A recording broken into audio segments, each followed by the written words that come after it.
I'm Mr. Stick, and as you can see, I'm a stick. I mentioned in my previous videos that you could play modern games on PCI Express 2 without issues. So today, I'm gonna test that. And yeah, I know those videos are titled F you Jay, but I meant it in a nice way. How can that be in a nice way? Dude, you're supposed to be on my side. I like Jay more than I like you.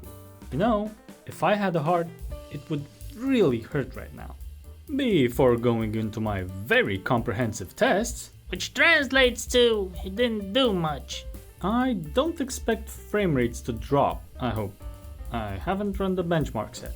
The reasoning is this: if you're a GPU and you suddenly come to realize that you need some textures in the VRAM so you can draw the current frame, well, that's pretty much too late for you as a GPU to be making such demands. That's why big things like textures are preloaded into the memory, and we get the load screens. Of course, that's not all that's happening during load screens, otherwise they would take much less time. With PCI Express Gen 4 on 16 lanes, you could fill up my whole 3060's 12 gigabytes of VRAM in less than half a second. Now that's what I call premature. I'm not even going to acknowledge that. I do expect loading times to be ever so slightly higher. On the other hand, weaknesses are revealed on weaker hardware. No shit, Sherlock. Just hear me out. It might be that some games are not optimized well for preloading big stuff into VRAM, and lowering the PCI Express Gen speed might reveal a stinking pile of unoptimized code. Take this hypothetical scenario. You're coding a game and you need 2049 executions of some code that you wrote to generate a frame, but you only have 2048 cores. Why 2048? Because engineers love round numbers. Bad joke.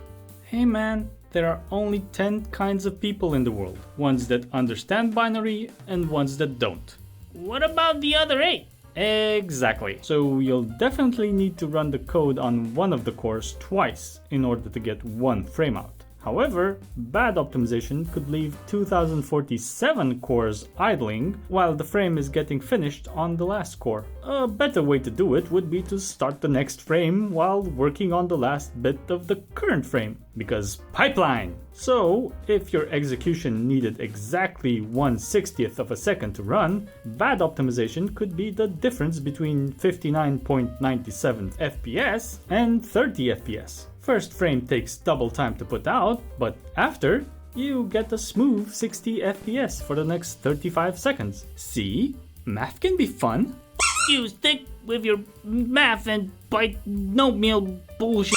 Now, if you had more cores while testing your game, you'd never really get to see a dip in performance, so you'd never have a reason to optimize that part of the code. The example itself is hypothetical, but we are seeing more games come out with piss poor performance on day one, because deadlines are getting insane.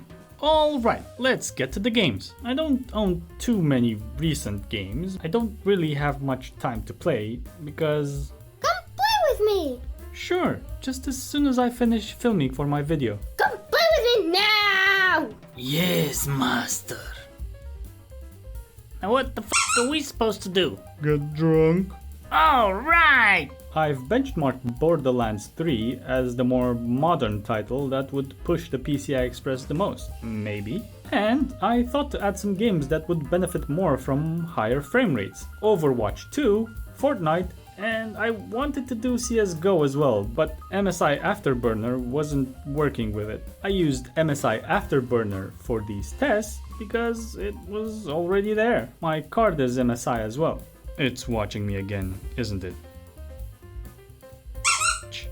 I initially tried with Gen 2 speeds and Gen 1 speeds, which are 4 times and 8 times slower than Gen 4. And then I made my card run on only 4 lanes on Gen 1, which is 32 times slower than Gen 4 on 16 lanes. You know, some funsies with the PCI Express slot. I prefer funsies with other kinds of slots, if you know what I mean. And now the results. For Borderlands 3, going to Gen 2 and Gen 1, there wasn't any perceived loss of performance. We can see that there's a small dip, but still nothing serious. But going to Gen 1 on 4 lanes was noticeably bad. For the benchmarks, I was starting the tool just after the loading screen, because you get low frame rates during those, which would be interpreted as bad stutter. That should also correspond to the GPU having been preloaded with all the junk in its trunk. On 4 lanes, I had such bad stuttering that the key to start the benchmark wasn't being registered, and it all stopped when the textures finished appearing on screen. Remember my weaknesses exposing unoptimized code comment?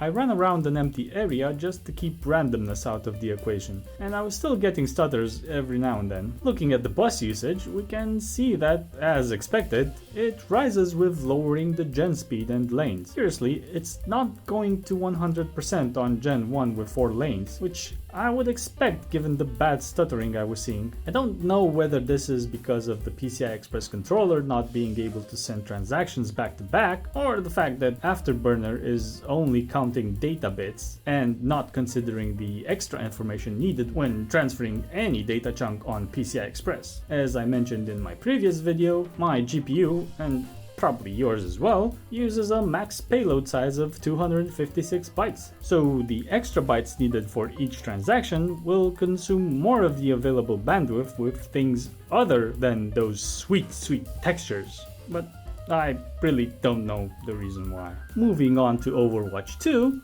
the average frame rate is dropping, but less than 10% drop on Gen 1 using 4 lanes is a win in my book. There was no stuttering either. From my experience, anything over 90 FPS is not going to be noticeable, but that's highly dependent on the stick doing the watching. So it makes sense that I didn't see any difference. Bus usage is pretty constant, so no surprises. Fortnite is interesting. Even though there's a significant frame rate drop, the user experience is not getting worse. It means he didn't die because of the frame rate. It was just he's lousy playing. The important thing is to have the frame times as constant as possible, aka no stuttering. Running a constant 30 FPS is much better than running 60, but dropping to 10 whenever you have to shoot someone. Bus usage in Fortnite is pretty constant here as well, which is an important clue as to why the frame rates are dropping. My guess is that it's not bandwidth, it's latency. With loading screens, a game should finish all the heavy traffic to the GPU, which only leaves the traffic needed for user input. That's you.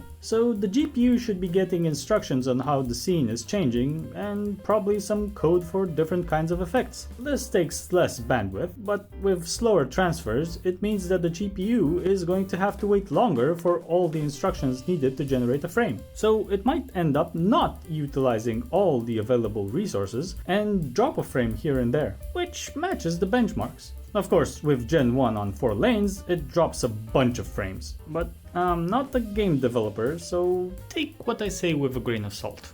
What he means is that he doesn't know about what he's talking about, and you should just ignore what he's saying. If I had a heart, and if you like this video, just give me a thumbs down. Seriously, your games will not stutter if you do.